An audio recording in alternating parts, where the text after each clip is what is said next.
Cinema యాక్టర్లైనా లేకపోతే ఒక యాడ్స్లో నటించే వాళ్ళన్నా ఆ డైరెక్టర్ చెప్పినట్టు చేస్తారు, రెమ్యూనరేషన్ తీసుకుంటారు. కానీ ఇప్పుడు వాటిట్లో తేడా వస్తే యాక్టర్లనే సమన్ చేసి పిలుస్తున్నటువంటి పరిస్థితి. అది తాజాగా తమన్నాకి సమస్య అయింది. 2023లో ఐపీఎల్ మ్యాచ్ల్ని ఫెయిర్ ప్లే అనే యాప్లో లైవ్ స్ట్రీమింగ్ చేశారు. కానీ ఈ మ్యాచ్లకు సంబంధించిన సర్వాధికారాలు వయాకామ్ 18కు ఉన్నాయి, అంటే రిలయన్స్ వాళ్ళది.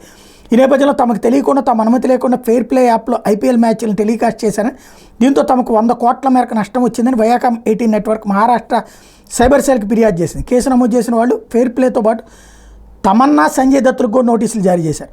మరి దీనికి వాళ్ళకి లింక్ ఏంటంటే ఆ ఫెయిర్ ప్లే యాప్నికి తమన్నా, సంజయ్ దత్ ప్రచారకర్తలుగా ఉన్నారట.